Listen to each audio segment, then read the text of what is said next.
Hello, Tony Trondone, Superintendent, Pemberton Township Schools here with an Inside Outlook update for May 29th.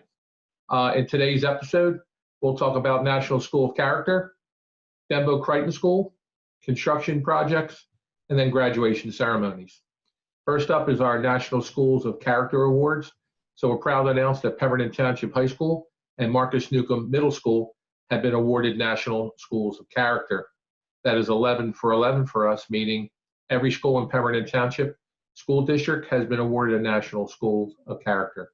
So kudos to all our staff, but just recently Pemberton Township High School and Marcus Newcomb Middle School in their award as the National School of Character. So congratulations.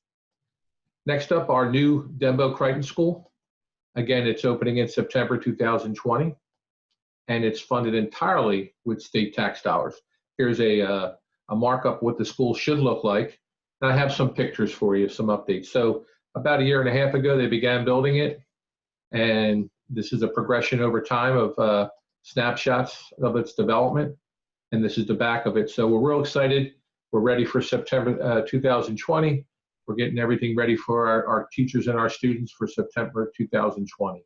So again, we're excited about this new school. Again, funded entirely with state tax dollars.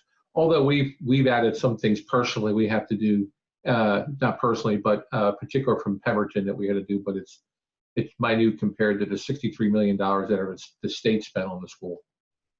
Now for construction projects, I've been keeping you abreast of this. So I'm proud to announce that we have air conditioning in one of the high school gyms. So really proud about that, but our kids should be in a place where they can feel comfortable and in any event. And so having that climate control is something that was important to me for our kids. So one of our gyms is air conditioned and heated also. Again, so we had different events in there. Our parents and our kids will be kept at a climate controlled environment, but also if we were to have a graduation or any type of event that's going to be climate controlled. Next up is the tennis courts. Again, they were in disrepair. We were told by an engineer that they were unsafe to play on, so we had to begin looking to replace the tennis courts.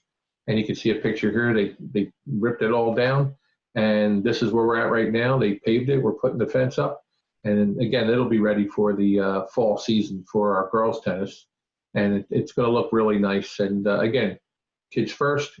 Kids are going to have great facilities, and that's our goal, to have kids proud of the environment that they're learning in.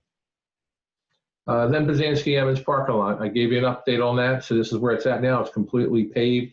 We're just waiting for signs, some signs and some painting on the pavement, and also the lights. The lights have to be put up. So that's going to be done for the upcoming school year. Then the Hellfort Middle School parking lot. So they were in very, very bad shape in disrepair. And so they were milled and then repaved over. And this is what it looks like for Hellfort Middle School today. Again, there has to be some stenciling for parking lots, but again, it's going to look good for September 2020. And then also, now we're going to move into graduation ceremonies. So graduation ceremonies for Hellfort Middle School will continue in recognizing our 8th graders in a promotion ceremony. And all 3 ceremonies will be and remain virtual. In regards to the high school, that's another story.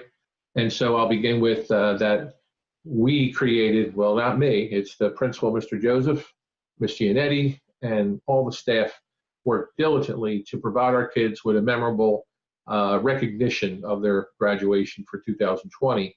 And so caps and gowns have been received. We had videos of them walking across a stage accepting their diploma to create a virtual graduation. Speeches were made one-on-one, and then also there's personal videos that each graduate is creating that'll be displayed for the virtual graduation. Again, that'll be broadcast on June 17th.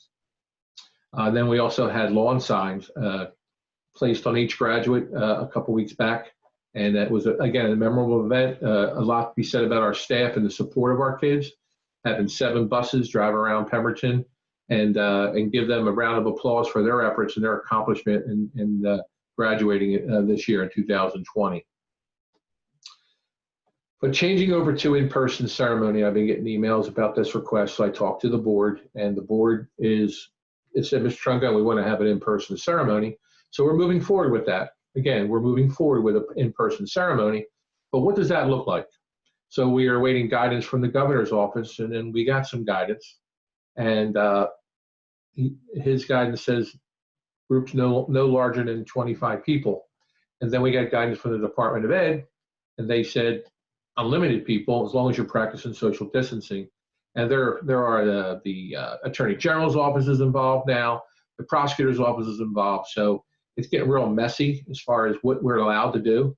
And so we're waiting for word because of this inequality of the words that are coming from the governor's office and from the Department of Ed.